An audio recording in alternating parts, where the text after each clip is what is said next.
Hello, everybody, and welcome back to the Power Driven Podcast. Today, we're having a fun episode with Meyer over here and Will, and we're talking about common rails. We've had a few comments in some of our podcasts asking for more common rail specific content. And so, we're going to do that. Meyer's kind of like our common rail guy here. I know a fair bit. He knows a lot more. So wait, we're not talking about 12 valves. We're going to talk about 03 and newer 24 valve Cummins. Yes. Oh boy, this is going to be a lot of fun. Now we're talking about real power. I don't know how I'm going to bring the junker drag truck into this discussion, but I will find a way to get it in there. The timer is starting. Ready? Oh, I thought the timer already elapsed. I guess you already did, huh? Yeah, he just did. He found a way right in there. You totally threw me for a loop there. I was ready for it. That was a minute 50 flat. That was amazing. All right, so 24 valve Cummins. A lot of people think we don't have experience with that. I own a 24 valve. My tow truck is. Todd owns a couple of them. Meyer owns several, races them. We have experience with 24 valves. Actually, quite a bit. Yeah. Yeah.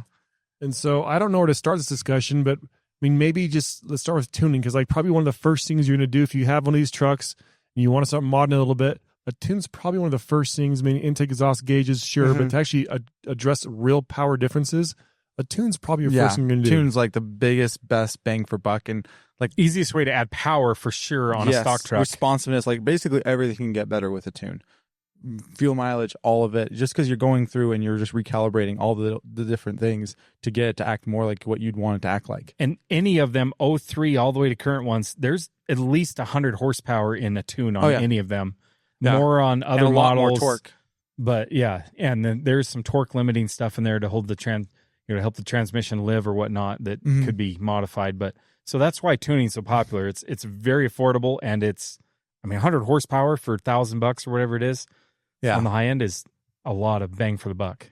Yep. No, it's great. But in tuning, what are we changing?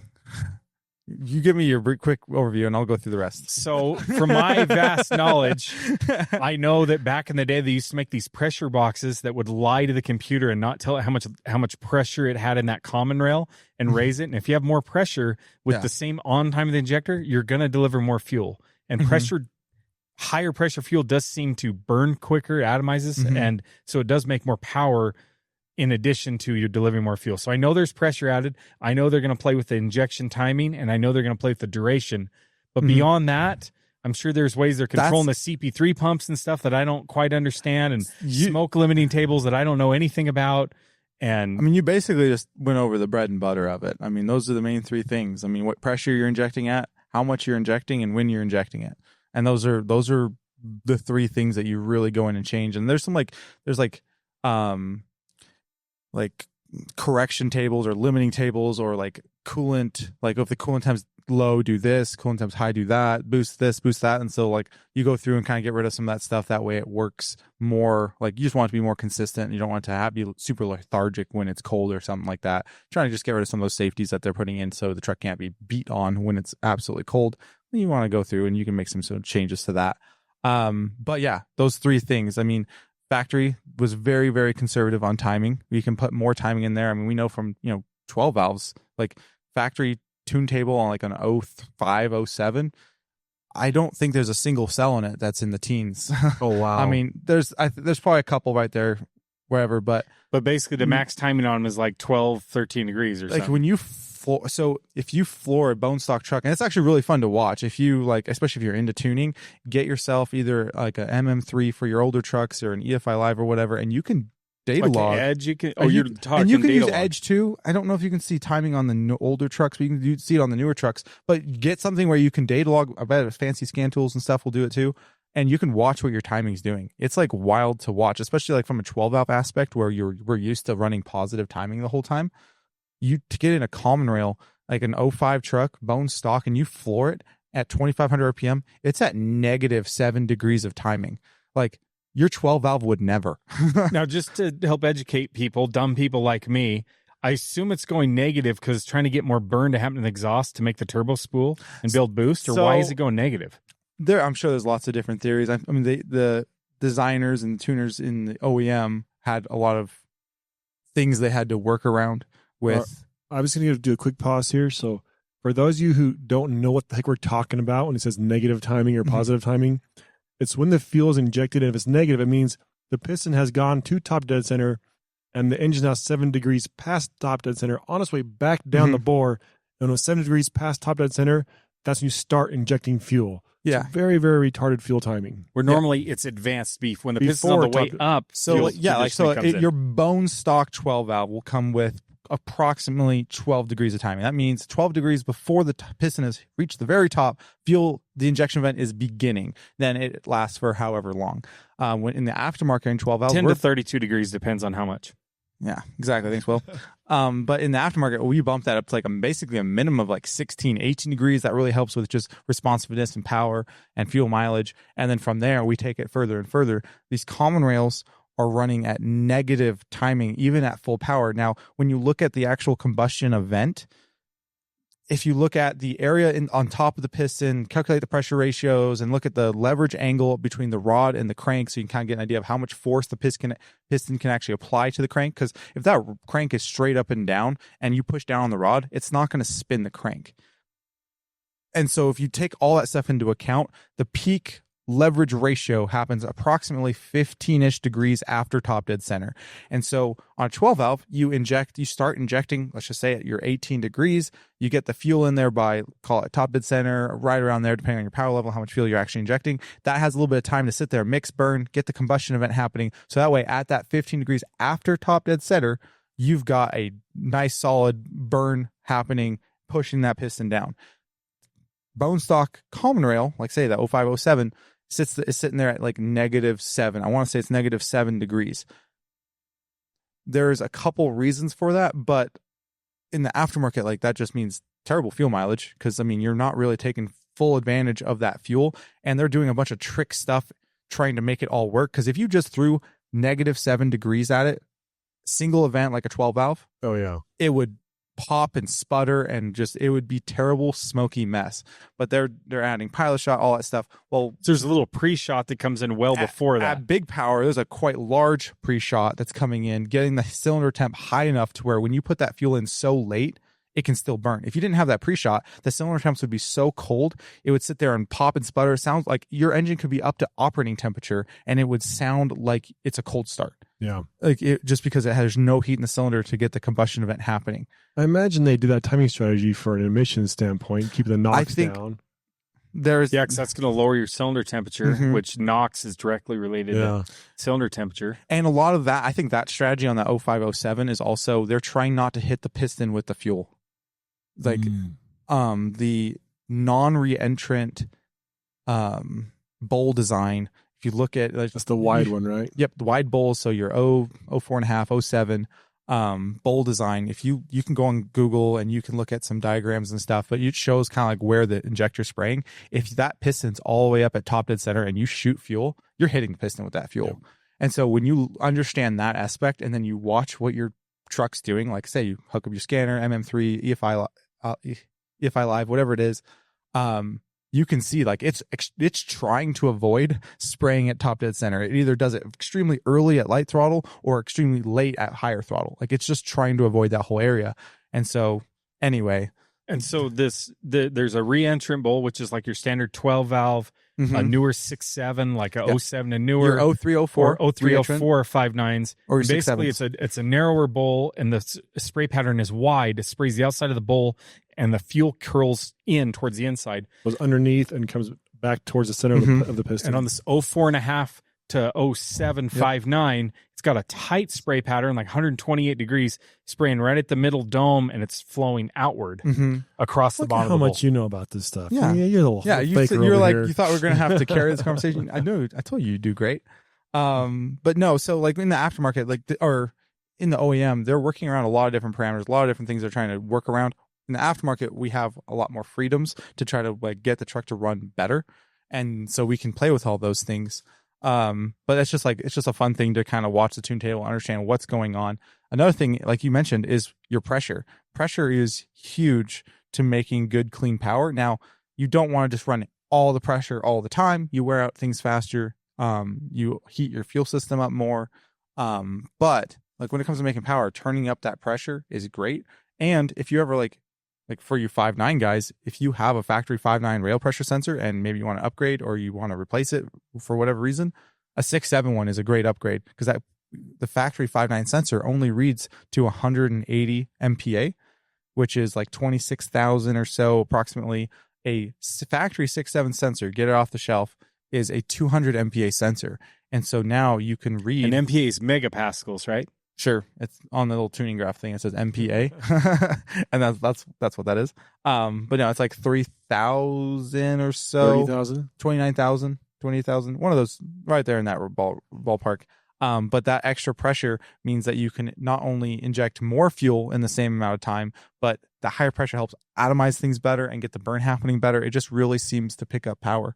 When I was playing with this on the my little regular cab short bed, I was doing my own tuning and I was on the dyno and I was just playing with fuel quantities and bumping fuel in until I got to where I was at picking up 0 power. Then I played with timings and see, okay, a little more timing, a little less timing, try that out.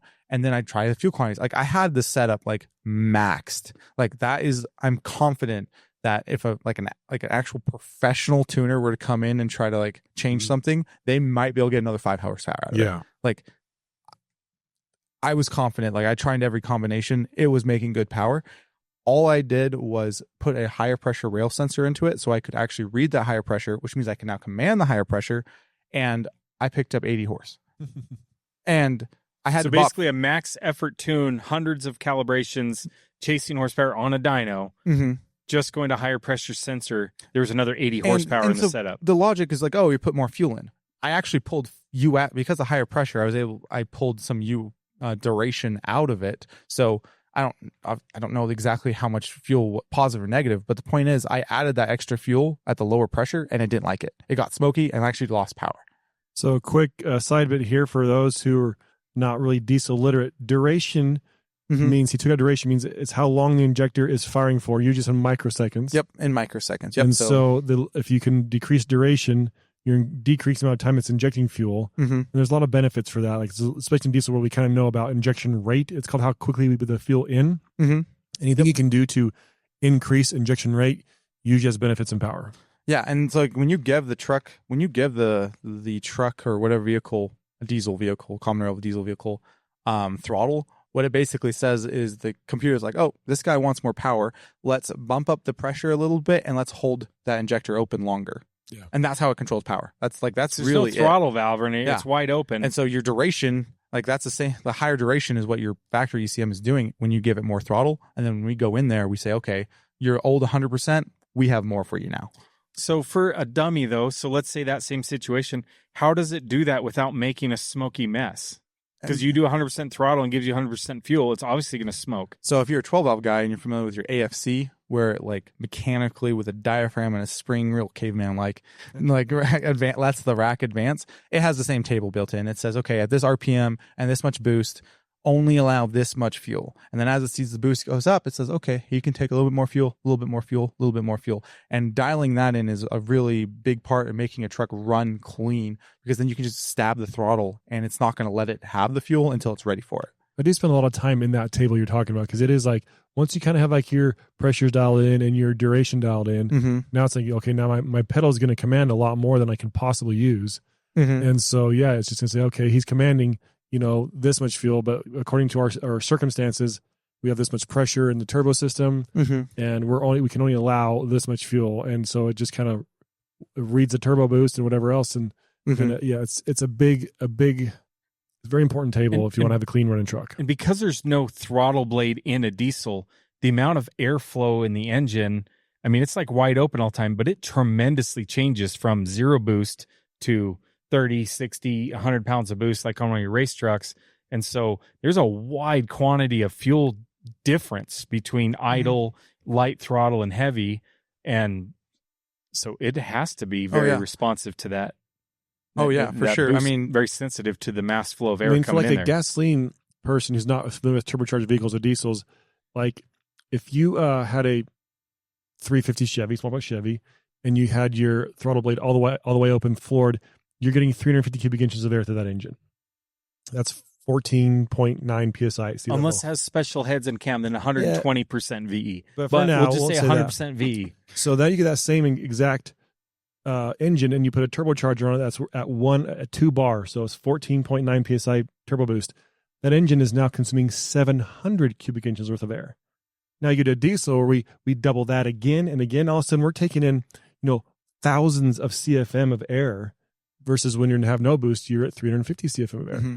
And so like the fueling needs are so dramatically different on a turbocharged vehicle and so varied compared to a naturally aspirated vehicle that you got to have a pretty complicated system to adjust for that, because your engine went from 350 cubic inches to 1,500 cubic inches as far as the airflow. The CFM coming in the air filter, ultimately. Yes. Before it has reached pressure. Yeah. And that's another thing too. And I don't know if like humanity just dumb lucked into this combo, but like diesels and turbos. They're just like, I think it's because they tried without turbos, and that's why diesels had such a bad name in the 70s and 80s when they're chasing fuel economy, because like, hey, dense fuel, it's going to get better fuel mileage, high compression, better fuel mileage, and they're like, who cares if it takes 10 minutes to get up to the speed limit? Yeah. They'll be happy as they pass gas stations and get in wrecks because they can't get out of their own way. Yeah. But what's cool about them, like in gas world, like people that understand turbos in the gas world, it makes sense to them. And it's like, oh, you got a butterfly. If you got too much air, you close it. You got not enough air, whatever, you open it. Like it's very logical. A diesel, I feel like a lot of people struggle to get their head around the fact that a turbo is just it's doing whatever it can do. Yep. And when you throw, it's not like in tuning you're saying, oh, okay, turbo, make more boost. Nope. There's none of that. Nope. You are burning fuel in the cylinder, which creates heat, and that turbo just happens to be sized correctly enough that and it's efficient enough that it can take that air. It's not the heat in the air; it's the fact that the air is a higher volume. It's if you've got in your higher example mass as well. In your example, you said was it 1,500 cubic inches? Yeah, which is obviously ballpark. That's just a random number. Yeah. You might have 4,000 cubic inches coming out the exhaust just because that heat energy. And so now you can take that 4,000 cubic inch of air coming out, hitting that turbine wheel, and that compress the turbo, even though it's not 100% efficient, it might only be, by the time you look at the efficiency of the turbine and the compressor, it might be a combined 60% efficient, but it can take that 4,000 and then use it to compress your 1,500 and then maybe turn into 1,700. Yes. And then it keeps going up. And so that's another thing in tuning that you can change is how much heat is leaving the engine to be able to drive that turbo. If you have a higher... How do you change the heat leaving the engine from a tuning standpoint?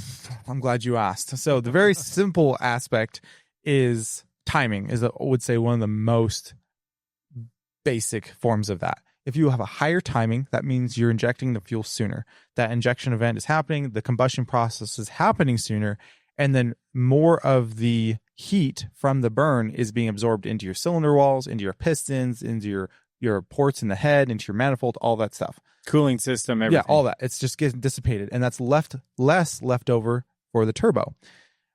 If you inject the fuel later in the event, that fuel has less time to lose all of its heat through your piston, your cylinder walls, and that means there's more left over for your turbine wheel to utilize and make more boost with. And so that is a good turbo spooling strategy is, yes, maybe this engine at this combination, at this RPM power level wants 15 degrees of timing or 20 degrees of timing. Let's just say 20 degrees of timing to make peak power, peak efficiency.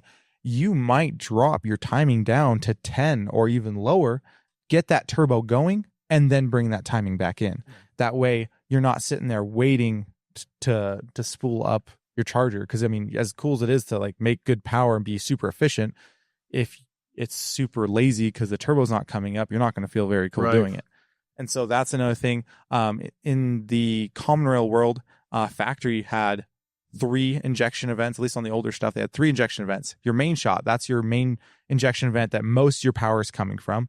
You have a pilot shot where that is used to preheat the cylinder so it's ready for the main shot. 12 valves can get away with... it's like a tiny little burn. They're doing it the big just to raise temperature, trying to not raise the pressure too much because it fights the piston.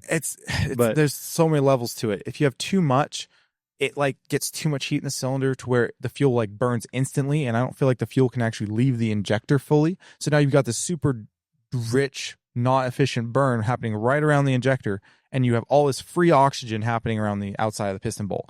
And so if you put too much in there, that happens. If you put not enough in there, the burn process takes too long. You're not utilizing the fuel, and it'll sit there and pop and sputter. Like 12 valves, you make any kind of power on that thing, you really need to be 20 degrees, or at least high teens, in order to make that power.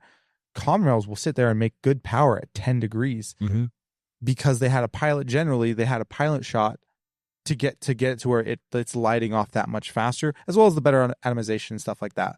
But you can use the pilot shot for that. That's what the pilot shot's used for. And then the post shot, you can actually, instead of dropping your timing down, you can throw some post injection in there. That's pretty risky, and you got to be careful with doing that because you can burn intake valves or exhaust valves very quickly doing that. But that's like a little strategy. Do they tulip a lot when you do that, or what's the normal sign you have too much post? Yeah, they tulip. But it makes it spool, and done in moderation, you can get the spool nice and clean. You try to do too much and it gets smoky, but whatever.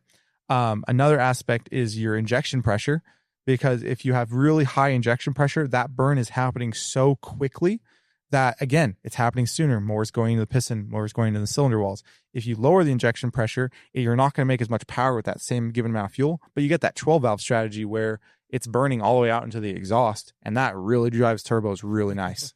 And so, like, when it comes to like a competition vehicle, you're going to be playing with a lot of different things. That's why I believe 12 valves makes so much more boost than common rails. It's purely the fuel delivery out the back. It has nothing to do with the head flow. Nothing to do with the head flow and how powery they are.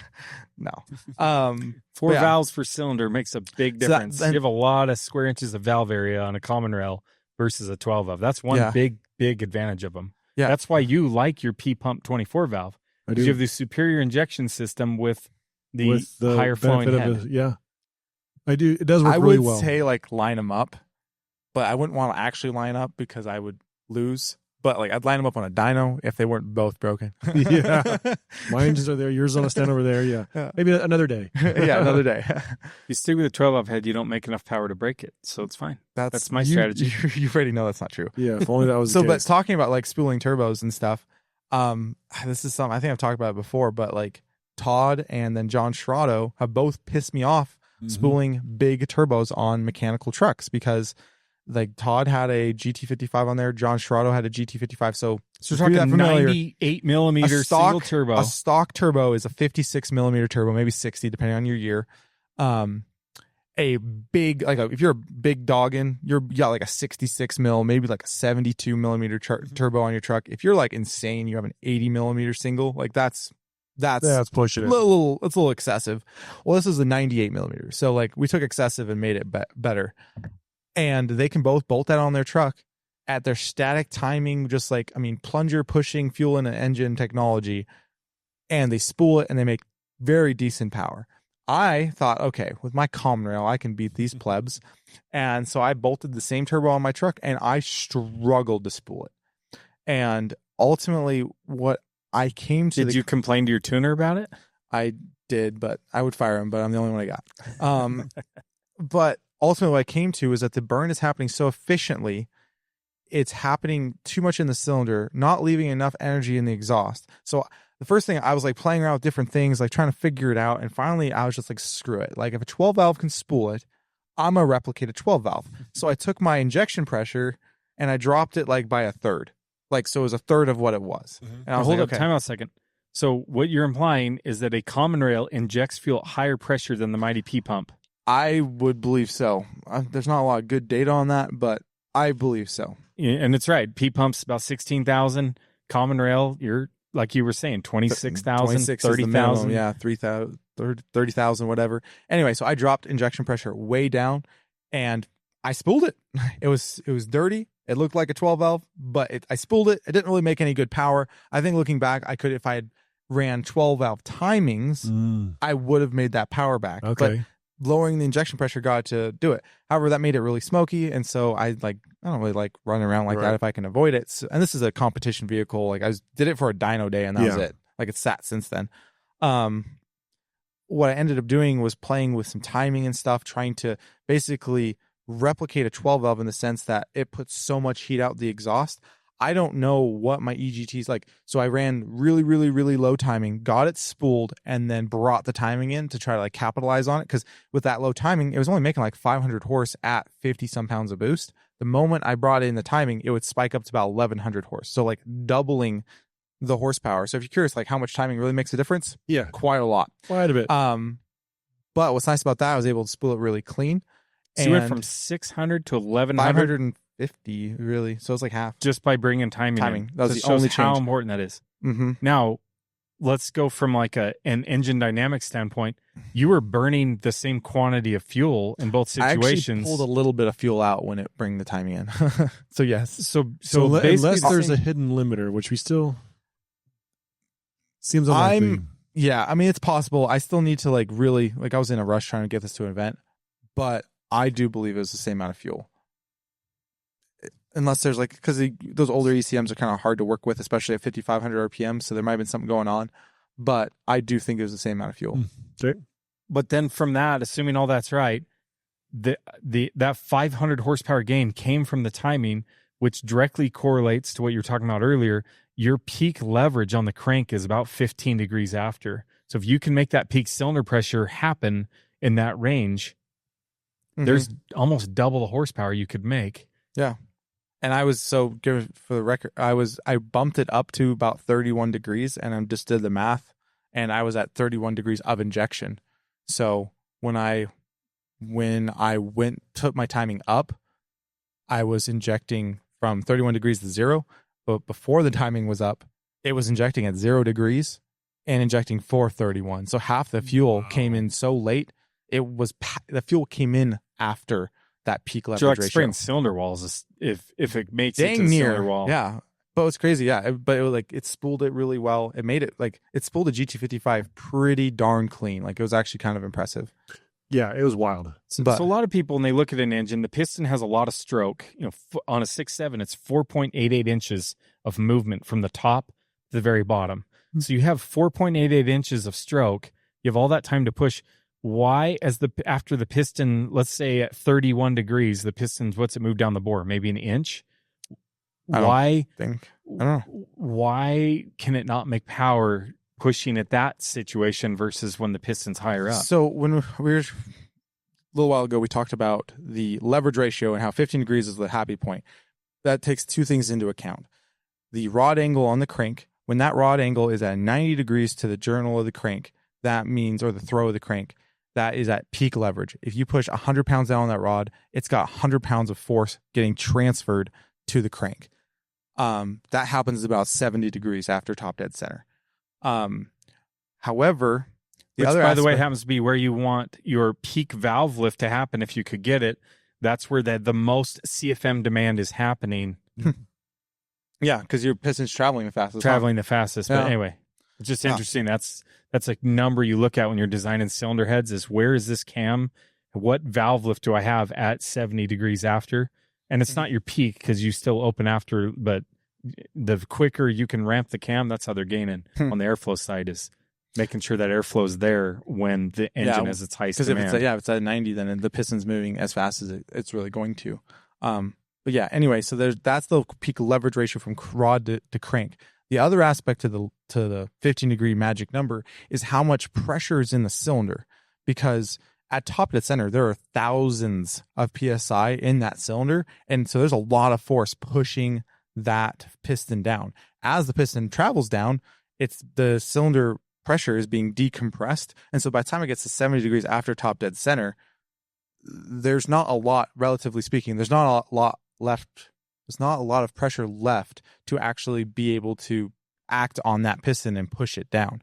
And so when you combine the two aspects of how much pressure is in the cylinder and how much, how theoretically many PSI, there's half the pressure in the cylinder if it's opened up half the volume, but you've lost so much heat energy and everything so that it has dropped more than half. So you're thinking it from the bottom. So if you went from the bottom and you went halfway up, yeah, you doubled it. But then every time you half it, you're doubling it again. And that's not taking into account the thermodynamic, like when you pressurize air, it gets hot, so when you half the volume I want to say the word adiabatic decompression. Thank you. Yes.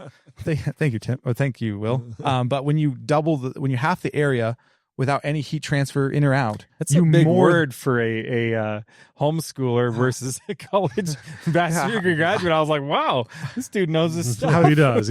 I made a spreadsheet for all this when I was 15. So yeah, I'm drawing way back.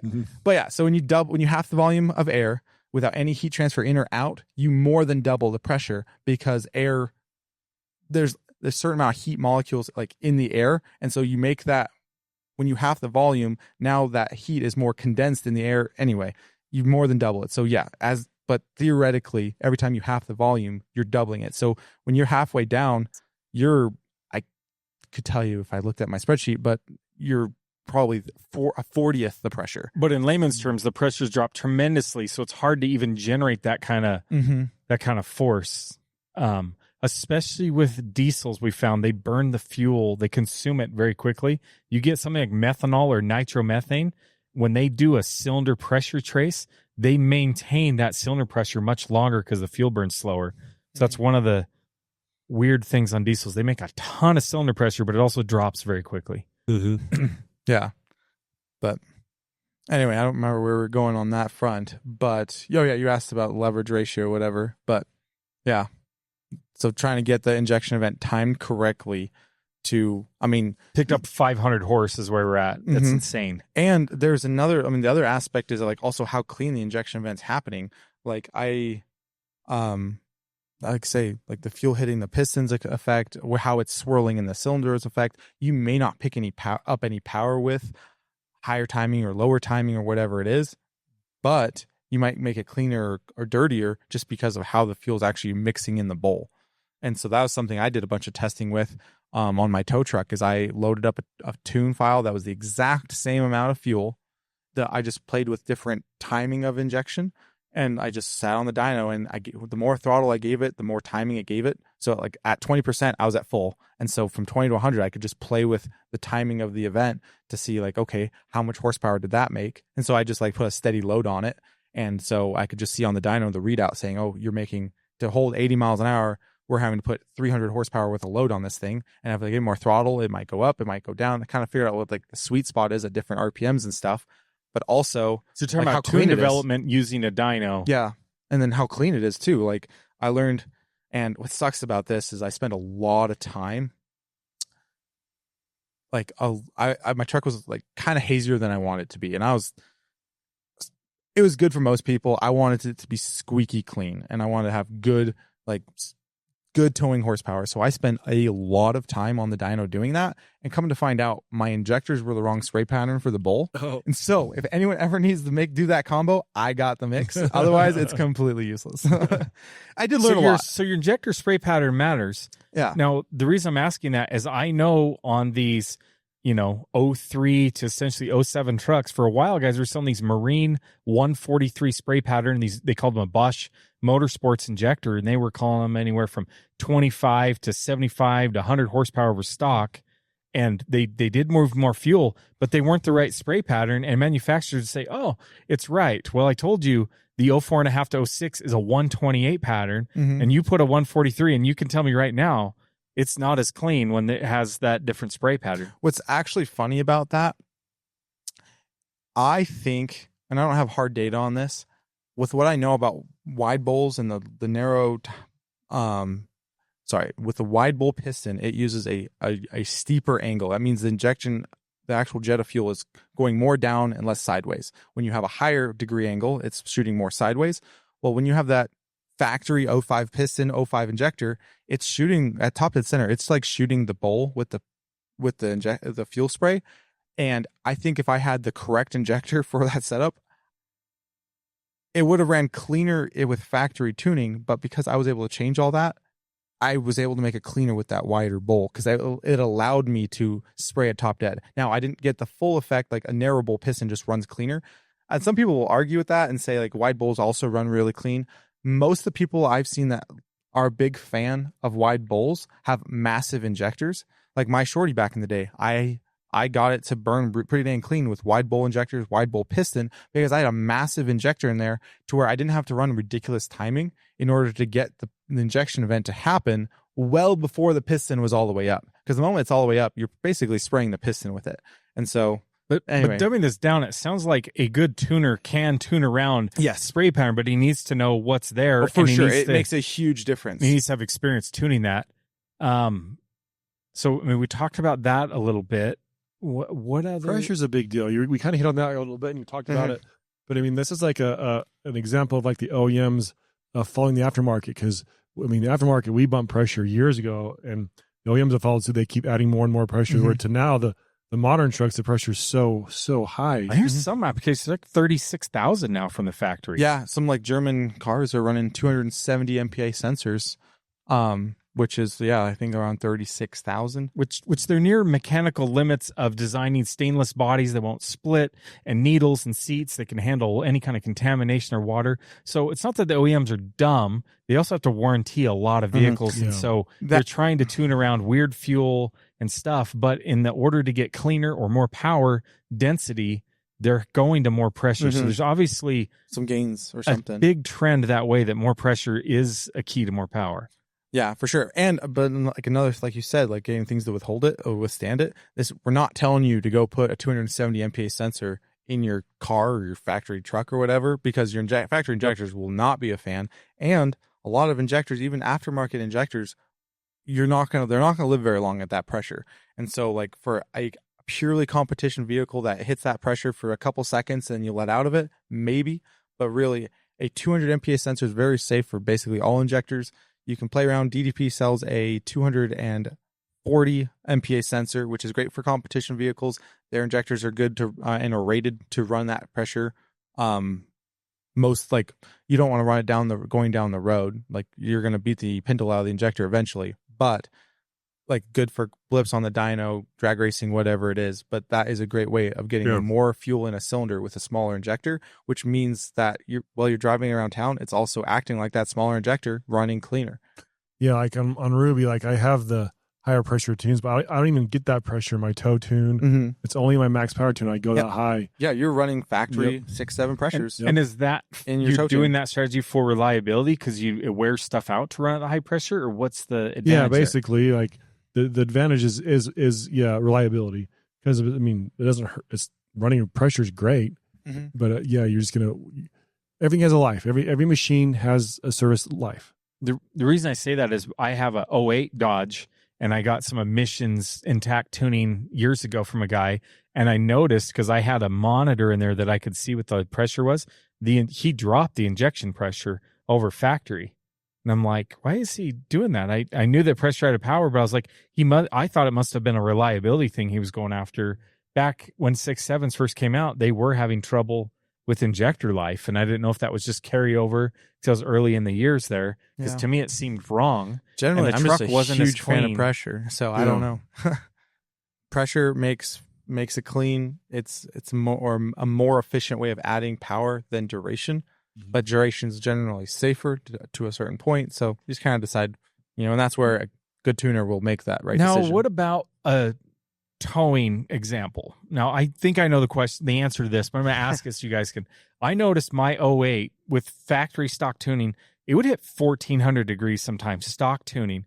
That on a 12 valve, you read on the internet and oh my gosh, you're going to have liquid, it would melt down. And it probably would. That's pretty hot. Why can Common Rails handle so much more EGT? Is it post-injection event it's doing for emissions, and so it's not that hot on the cylinder? Or is there a difference in the engine build, you think, that's accounting for that safety factor difference? I appreciate how genuinely you asked the question, knowing you know the answer. I bought it. Wow, you'd like to know. We can tell them all about this. Let me tell you here. Well, I think there's a couple different aspects. The first main one is that it has a different oil cooler, piston cooler that's shooting oil at the piston. A factory like 12 valve has a saddle jet, which is pulling oil out of the main bearing and shooting it up kind of in the general direction of the piston. Your newer, like your 04 and up Common Rails have J jets, and so what that is it's a J jet little nozzle that kind of looks like something you'd find in it's like a J-shaped metal jet. And it's shooting, not only it's bolted straight to the oil rail, so now you have better flow so going to it. There's a second main oil galley in there to feed that oil. And it's shooting straight up at that piston. So it's just always making contact with the piston, and it's shooting right at a hollow cavity in the bottom of the piston where that holds oil. And so now it's shooting at that, and it's just that oil is able to, instead of just hit the piston and drop back off, it's like a lot of that oil is going into that cavity and picking up a lot more heat before it finally falls back into the pan. And so you have better oil cooling. I think another aspect to it is that Common Rails being higher pressure, more efficient, more controlled burn, I think the piston sees a lot less of that heat than what a 12 valve would. Well, especially if you're in factory tuning and you're ejecting 7 degrees after top dead center. That's also a big thing. There's a lot of EGT that's not necessarily equivalent, working its way into the engine. Temp, but the gauge is going to give you a false reading of, hey, just like on a 12 valve, we know if I advance the timing 10 degrees, EGTs will drop. I promise you, that's not a safer, quote unquote, toe tune than lower timing, but it makes you feel good because your EGT is lower. People ask me all the time, like, what EGTs, like, when do you let out? And I'm like, well, depends on what my timing is. If it's pretty close to factory, I will let that dog hunt. My bone stock factory 215 truck hit 1200 degrees without a trailer. No problem. And so I would run 1600 upgrades. I would not be concerned with factory timing. You give me a 24 degree, a high timing engine towing, making good power, good boost. I'd be pretty scared at 1600 degrees maintaining that for too long. But like, you're talking about pistons, and now I really want to mention this as well, because I was thinking about it yesterday as I was kind of laughing to myself. Back in the early days, Forum Warriors, we were all telling you that the heat, the melting point of aluminum is 1250 degrees, or right there in that ballpark. Yep. And so they're like, do not go above that with your EGTs. Otherwise, your pistons will become a molten mass of aluminum lava. And I bought it I was like, oh, that makes sense. And then I was like, my brain was like, I mean, the intake's also cooling down the piston between strokes. You also got like oil shooting at the bottom. So I feel like that's probably not quite right. But okay, cool. Sounds, ballparky, give you some margin of error. Now moving, doing what we do here, Todd has a P-Pump 24 valve, makes 17, 18, whatever, 100 horsepower. I have a Common Rail 6.7 24 valve, again, 17, 1800 horsepower. Todd, similar piston bowl design, similar same piston bowl design. Todd and I barely started watching EGTs. This is actually something that, I don't say pisses people off, but they'll ask me what my EGTs were, and I was like, I don't know. I don't monitor them. But I finally got a data logger, and I can see them, and I did a dyno pull, and it hit about, I think it was almost 2200 degrees in a couple second pull. And I'm like, dude, I've drag raced in this tune for 6 seconds. I can only imagine how hot it got. But Todd also runs plenty hot with being a mechanical truck. They also run hot. Todd's melted turbine wheels out of the manifold turbo. Yep. Melted, not on this engine, but melted dividers out of the factory turbine housing. No, this engine, I melted the S480. That's what took out the GT55. Yeah, but the divider out of the housing. You melted the divider of the housing. You run undivided now. No, I think I've melted the turbine wheel. Yeah, I'm saying yes. You melted dividers on the Godfather. Many the times. Turbine housing itself melted. Yep. And that's a divided steed in a divided housing. Why the steed didn't melt, but the cast iron housing did, nobody knows. But no one knows that divider. And then I recently, you guys may have watched the YouTube video. We did some AFR testing, part 2, whatever, where we put trucks on the dyno. I blew up Scrat. I took it apart a couple days ago, and I tulipped every single exhaust valve in that engine, which that is a OEM valve. Those ones there's no that's not aftermarket. That was straight from Cummins OEM valves. And how dare Cummins design a 360 horse engine that starts to have valve train issues at 1800 horsepower? Yeah. Couldn't they give us a little bit more, clutch factor? There's a little headroom here. Cummins, come on. Give us some headroom, literally. But which is pretty unheard of in factory valves. Are pretty robust. Pretty robust. The They're fact smaller. that they tulip them tells you that generally that takes a lot of heat and a lot of power. And so apparently I was doing both those things at one point.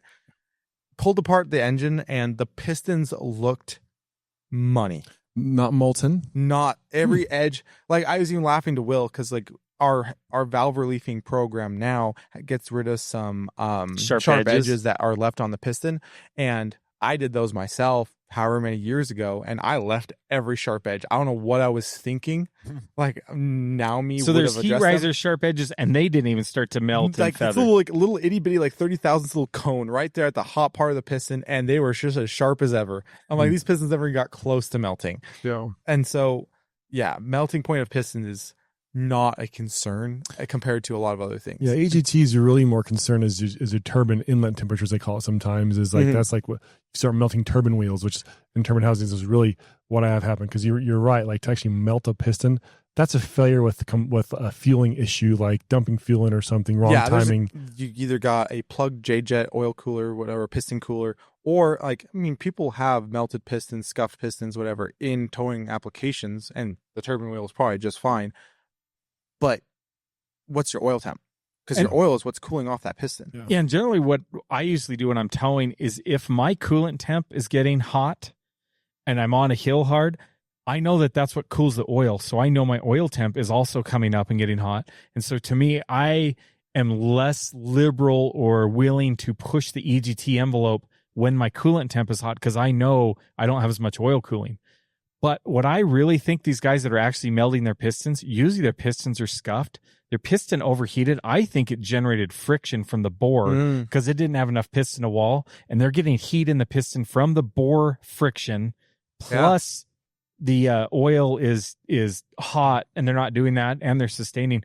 I would venture to say most of these guys that meld a piston, it's not it's not necessarily because their EGT was too high. Yeah. I think it's because the piston finally got hot enough to start rubbing. They didn't have enough clearance. I guess that's like to run the piston that warm. A chicken and egg situation. Like anyone who's ever melted pistons also scuffed a cylinder, and they, chicken was, melted piston got hot, expanded, melted, also scuffed cylinder. But maybe it's like the other way around. I mean, and we know it can make tremendous friction because we've seen pistons rip in half. It's locked the piston so hard that the wrist pin was able to rip the piston in half. There's a lot of scuffing friction there. I'm thinking about this is like a bad example, but picture like a seized on nut or something, and you impact that off, and you impact it for 4 seconds, it's off, and now you can't even hold the nut anymore. Yeah, so hot. Imagine doing that way faster and for minutes. Way more power being pushed into it. Yeah. And that's honestly a reason in engine building why we do open the piston walls. We know those piston temps are going to go higher on, your 1800 degree truck, but right there you're proving or 2200 degrees EGT, those pistons are not melted at all. But your piston to wall is what, 10 thousandths on that thing? It was 10 thousandths. That was a little loose for sure. Factory Cummins is way tighter. Way tighter. 4 or 5 thousandths. So if the engine is designed properly, piston isn't really the weak point like people think it is. EGTs aren't really. Now, wear and tear wise, your rings lose spring, so you don't have as good of ring seal over time. If you constantly beat on your pistons with high temp, that temperature does get transmitted to the rings and out to the bores as it's pulling out of the piston, and your rings start annealing or getting soft. And we run a truck at high EGT, and you pull the rings out, they don't have the spring they started with. They definitely lose tension. So heat is not your friend, but at the end of the day, it's not as bad as people make it out to be. No.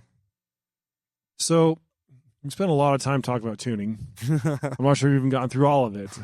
Honestly, there's a lot. There's so much that goes into it. One thing I do want to go back to tuning. You said you can't just tell turbo make more boost. It doesn't exist. But doesn't it exist in modern trucks? It actually sure does, and it's really amazing. Yeah. So your 07 and a half and newer can just say, give me more boost, and it'll do it. Yeah. So let's talk a little bit about the VGT turbos. Yeah. I mean, VGTs they're awesome. Like 6.7, anyone that's driven a factory, 6.7 truck that has a VGT on it, it's so much fun to drive because it's just torquey from the very bottom. They still pull good because that turbo is able to vary depending on your load and your condition of the engine, like what you're doing with it at that time. What's awesome about it from a tuning standpoint is that you can say, okay, at this much, and this is kind of how this table works, at this much load and this much RPM, I want to move this much air quantity. And this is how the factory's set up. And let's say it's 40 pounds a minute. Is it in mass flow? It depends on, sure. Call it 40 pounds per minute. It says, okay, let's just say 2,000 RPM and 50% load, whatever the numbers are. I want 40 pounds per minute. And it's like, okay, cool. We're at 39. Let's tighten up the turbo a little bit. Oh, we're at 41. Let's loosen up the turbo a little bit. It just holds it right there. And by tightening and loosening, you're saying it's moving the veins. It's tightening up the turbine housing. So like, if anyone's familiar with like turbine housings on any other like Borg Warner, whole set, whatever, turbo, like let's just say a Borg Warner, you can get a 7.0 housing, an 8.0 housing, a 9.0 housing, or 9.1 housing, a 1.10, a 1.25. You can just get it the looser. And the looser it is, the less restrictive it is in the exhaust, which means the engine can breathe better, but the less energy it's able to transmit into the turbine wheel. And so it's always like a little bit of a trade-off. Too tight and it spools awesome, but it lays over up top. Because it chokes a little bit on the exhaust. Yep. And too loose, and now you don't have that drive energy down low, but once you get it, ripping and roaring, it's able to move that volume and flow that volume out of the exhaust, so it's not like choking up the engine. What's awesome about a VGT is that it can vary from 0.6 AR all the way to 1.3 AR or whatever those numbers are. And so in the tune it says, okay, I want this much air, and it just sits there and varies that geometry of the turbine housing to achieve that much air. And that's one thing that's really nice. You can match the air quantity to what you're actually using the engine for at that point. But what's also really nice about it is that when you give the truck more throttle and says, okay, we were at 50% load, now we're at 70% load. Okay, we need this much air to make that 70%, to achieve that 70% power level. And so the fuel can hold off and say, oh, we don't have the air yet, so let's not add the extra fuel, or not all of it anyway. And then the turbo can say, oh, or the ECM can tell the turbo and say, hey, we want that 50 CFM, or that 50 pounds per minute. I think I said 40. That 40 pounds per minute is what we're at, but we need more now. So tighten up those veins, tighten it way up, get that flow number up, and then once you achieve it, you can loosen back up and let it flow. And so it can dynamically contract to build the boost and then open up to maintain, so it doesn't choke once it gets there. And again, it's really fun to, like, once you understand how the different things work, scan tool, if iLive, MM3, whatever, on a VGT setup, you go down the highway, steady state, watch what your veins are doing, stab the throttle, you'll see the veins tighten way up, and then you'll make that power, and then they'll loosen right back up, kind of where they were. And that just works really well to get the truck to react faster. Yeah. And there's so many levels to it. It's actually, it's something you can spend way too much time playing with, because you're like, okay, tighter housings make boost faster. So you'd want to run a tight housing just right off idle, and then have it loosen up with power. When I was playing with that, I did a bunch of like testing, because I wanted to be responsive. I wanted to be clean and responsive straight off the bottom. And so when I was doing that, I would data log it. I just flat foot it. I had it conservative enough that it would be clean, and then I would flat foot it, and I'd watch how long it took me to get to 10 pounds of boost, or whatever the number I was looking at was. What I realized after a little bit of time is that I was being dumb, is because I don't care how much boost it makes. I could care less how much boost it makes. What I care about is acceleration. That's what you feel at the line. If you choke that turbine weight down, yes, you'll get that boost, but you're also making so much drive pressure that it's not letting that engine breathe. And so it slows down the acceleration. You're actually slowing down the acceleration. In your quest of more boost to accelerate You're basically driving through the exhaust brake. And so what I would do, exactly. And so what I ended up started doing is a more controlled test, is I just hold the truck and I put in first gear, hold it on the brakes, and then just brake boost it. And that way I could data log, instead of how fast did it hit 10 PSI, I can data log how fast did it get to 2,000 RPM. Yeah. And that number, the tune that got to 2,000 RPM faster was not the same tune that made 10 pounds fastest. Yes. Because you're letting that engine breathe, and you're getting that RPM up. I had that same exact experience when I started tuning my wife's Excursion. Mm-hmm. I was playing. So we're talking 6-liter power stroke. It's a different, they have a variable turbo. It's a different type of technology, their turbo, but it's the same premise. Like, you can tighten and loosen the veins. And I thought the same thing. Oh, I'm gonna tighten them up a lot, so it's just responsive. It just felt like a dog. Mm-hmm. And I just quickly, from trial and error, found like, you need to open those things and to let the engine breathe, and you will accelerate faster. Just like you said, the boost is not as high, but the truck just moves better. So from a stop sign, it just goes quicker. So it's a big deal. And that's another thing. Like, when people get parts, like you upgrade a bigger turbo on a Dodge or a Ford, and you really need to tune that turbo, because you may get a false reading. It may feel like on the Ford side specifically, they were trying to tune back pressure. Yeah. And so it's saying, hey, we need to close these vanes off because this turbo moves more through the exhaust inherently. Mm-hmm. And so the vanes are just shut. And so all of a sudden you get this turbo, you think, man, this thing's lazy, super lazy. Well, it might not be lazy. Maybe you shut the vanes trying to achieve the pressure. And if you open those vanes up, it'll be quick again. That's what was my experience. I got a bigger turbo, changed the tables to open the vanes back to kind of where I found out. And all of a sudden it felt just like good before. So you're saying the factory tuning table on a 6-liter Power Stroke, if you put an aftermarket turbo, can sometimes try to achieve a back pressure threshold that's too much that for that aftermarket turbo, and it's slowing it down and basically exhaust braking it to hit some arbitrary back pressure it thinks is best for a stock turbo, but is not best for the aftermarket turbo. Well, I mean, not even just stock to aftermarket, like any turbo change at all. I was coming from a KC Stage 2 turbo, which is a pretty decent sized turbo, and I had one of our tester units on there just a little bit bigger turbine wheel.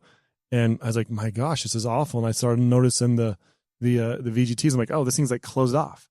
And so just from my past experience, I knew I needed to open it. So I opened it up and man, it's being ripped again. So even aftermarket, you need to make some tuning changes. If you change your turbo, there's a good chance, if it's not on a VGT, like anything, you're going to need to tune that turbo. I mean, hopefully your tuner is helping you out. And that's one thing I do feel like we haven't hit on yet. Is like, we thought the first thing you're going to do is change your tune.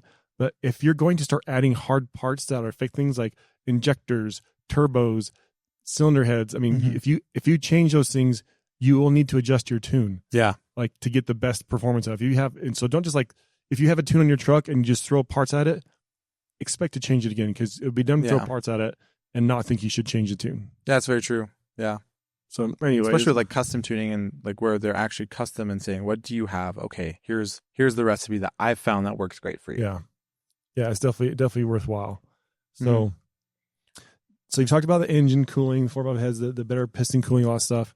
Even the block design changed in the Common Rails. Yeah, and they changed again in the 6.7. So the 5.9 Common Rail block was only for a couple of years, and the 6.7 block we think is actually the strongest block. Yeah, by far. We know. Yeah, we have proven, verified. Will Terry has done a very thorough job of testing the limits of 5.9s. So I've broken quite a few 5.9 12-valve blocks, and it breaks up in the top, right at the top of the deck and splits down. And then in my quest to try to get stronger blocks, I looked at 5.9 Common Rail blocks, and they were essentially the same, about 700 thousandths. The top 700 is the thick fire deck, and then they get down to they're about 200 thousandths thick cylinder wall down below that. And so after the piston top ring is 700 thousandths down, all that cylinder pressure is on that thin cylinder wall. Yep. And it's just not enough, overwhelms it and breaks it. And on your most recent 6.7, and I just started measuring these 6.7 blocks, their top thick part is 1.4 inches. So they're double the thickness, the fire deck on a 6.7 versus a 5.9. Plus, they're not open between cylinders or a Siamese cylinder. So there's more meat between the actual cylinders themselves. So yeah, like all of my race engines have been 6.7 blocks for a long time. You're still trying to, there's nothing wrong with that. 12-valve blocks are great and they've got a lot of power, but I just, putting a 24-valve head on a 6.7 block really does open up a lot, even on a P-pump truck. And I'm not like dumb, like, oh, I want a 12-valve because 12 valves rule. You cannot put a 12-valve head on a 6.7 block because there's coolant passages on the 6.7 block that poke out beyond the edges of a factory 12-valve head. Yeah. The 12-valve head scallops in between on the exhaust, and there's coolant passages there. And so although there's gasket over it, there's no part of the head to hold the gasket down and they'd leak. Now, I've been investigating ways to seal up the deck or add onto the head or whatever to seal that up, but long story short, you can't just simply bolt a 12-valve head on a 6.7, assuming you have the right piston and injectors to make all the different stuff work there. That's why I've played so much of the 12 valves, because I don't want the 12 valve heads to die. I am dumb on that front, but well, like we've had lots of people talk about the reliability of a 12 valve head. It's a lot simpler. There's only one heat source for the exhaust. These hot common rails, they are common to crack between the two exhausts because you have a lot of exhaust energy concentrated, and there's kind of a heat riser middle between them. And like I've heard people kind of give you crap about sticking with the 12 valve, 5.9 12 valve block. Like if you're making power, why don't you just go to a 6.7?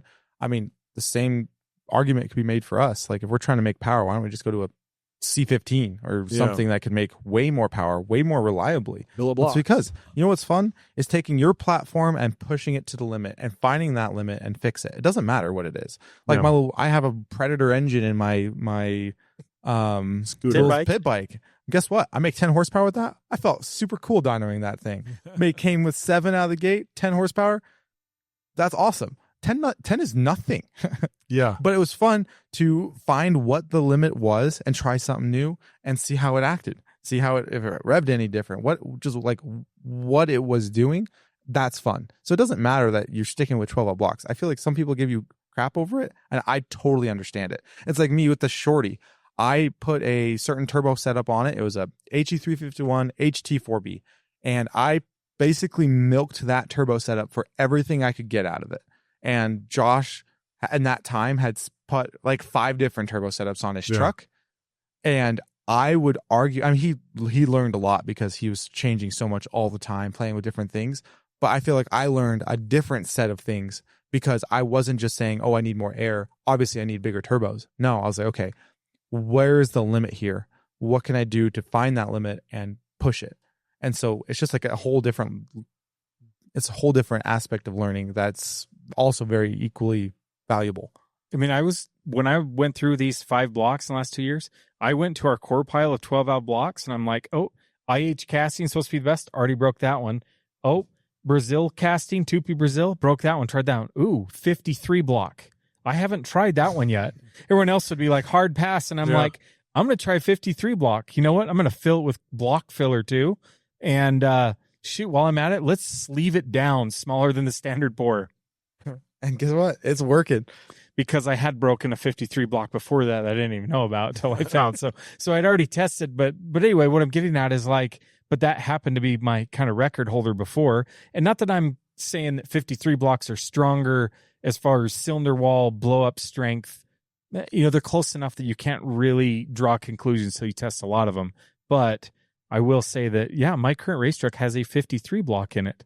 Not because why not? It's like, why not? You know, it's like when you're pushing a limit, you're going to try everything.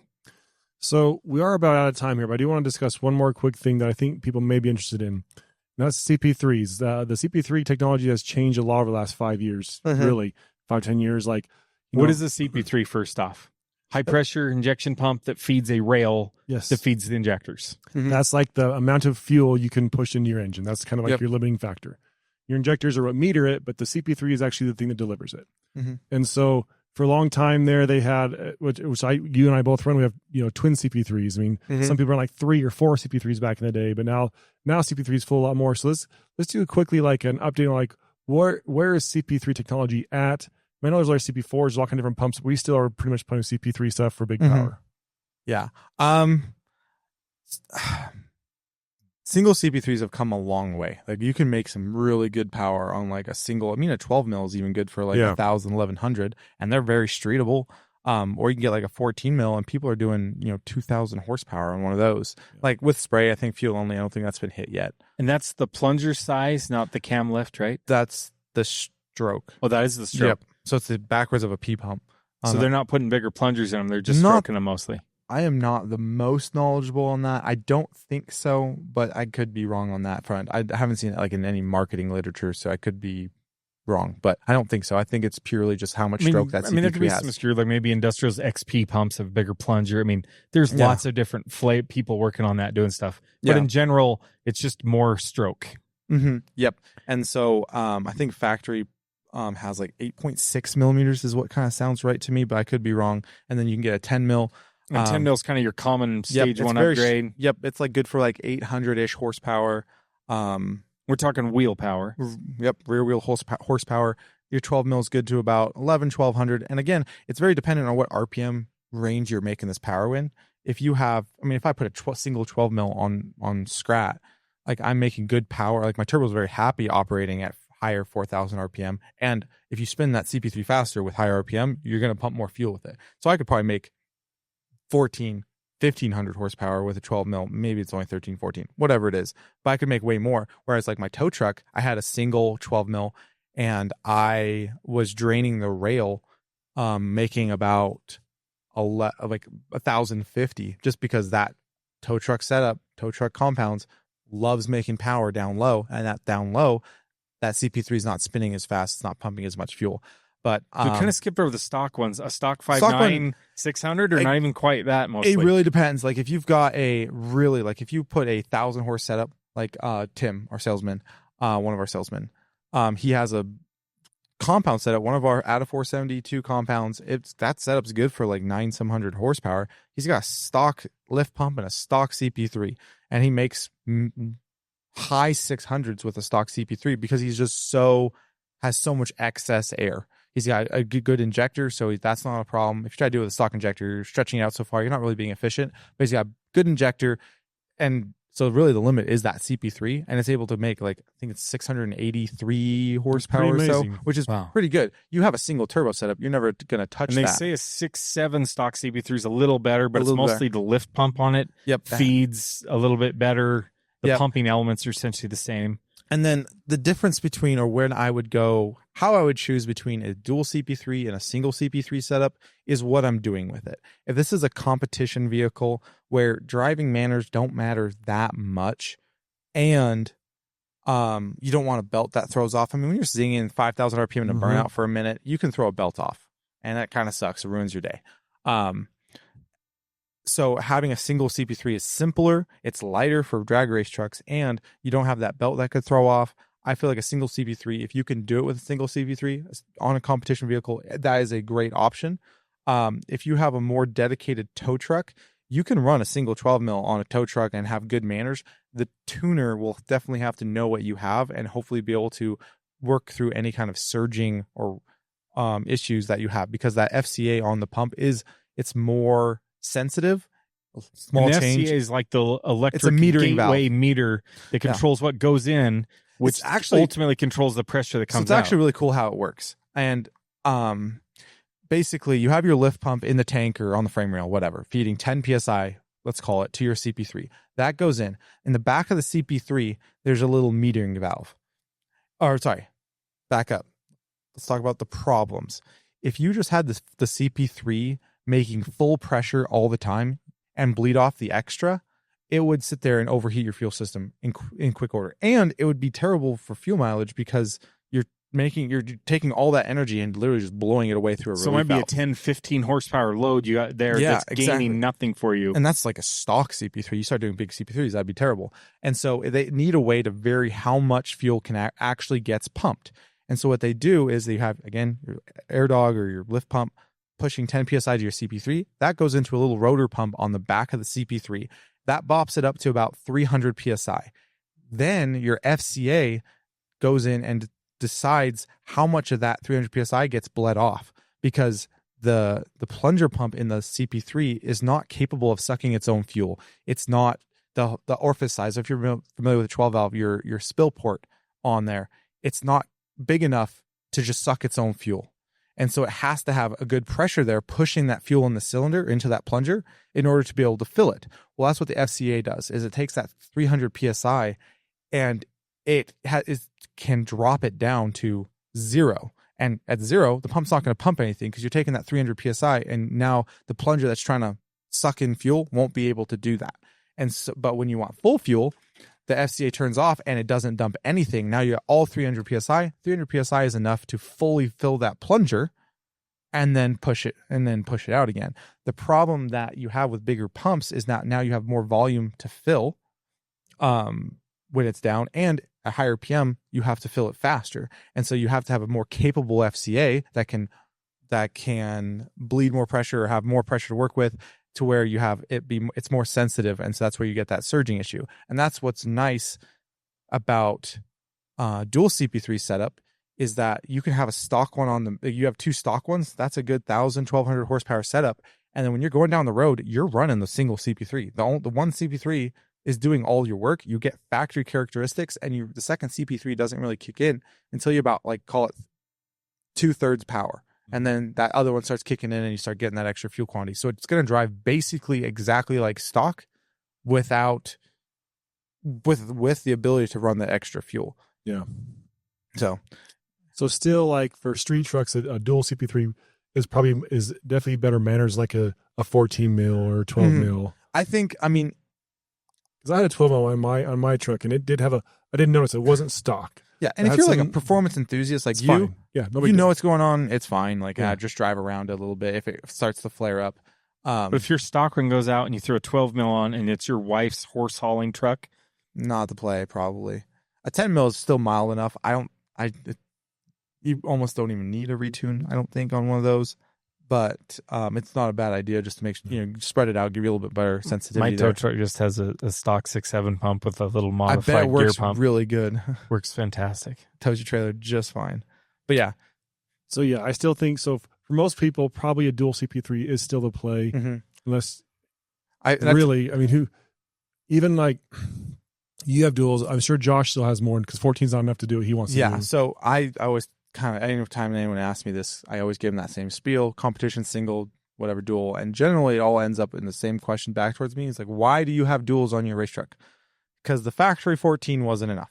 Oh, sorry, the factory location 14 wasn't enough. I needed a second pump on top to add to it because right now 14 is about all they do.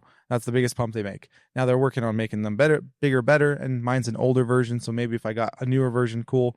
But putting in 12 A mil. single 14 wasn't enough for you, so that's why you went dual And then pumps. Josh has like the be all end all setup where he has two 14 mils in the case. So it's a dual, really it's a no new, belt, it's no a belt billet to case fail. that can run two pumps. Pretty cool. Yeah, that's not too shabby. So, well, anyway, I feel like there's a lot more we could cover on this topic. Like we didn't really get into trans and the 68 transes versus the 4-speeds and the trans tuning. And We didn't talk about all the different stock sizes of Common Rail turbos. I mean, there's 56, there's 60 millimeter, there's VGTs, there's aftermarket, there's Cheetah turbos, there's PDD upgraded with billet actuator turbos. all It's all kinds of cool stuff coming out. So we may have to. I mean, that we're kind of out of time now, but we may address this topic yet again. Yeah. So Oh, I'm sure. if you got- It's a rabbit hole you can totally Yes. run down. Like and, there's, we want to do this with other platforms as well. So if you're watching this and you thought, man, I thought they're going to answer this question, they didn't. Put in the comments. We want to know. We will answer questions. We don't know all the questions out there.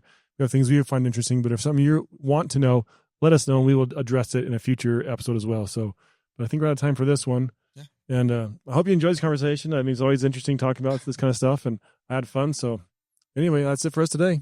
Yeah. We'll see you next time on the Power Driven Podcast. Thanks, guys.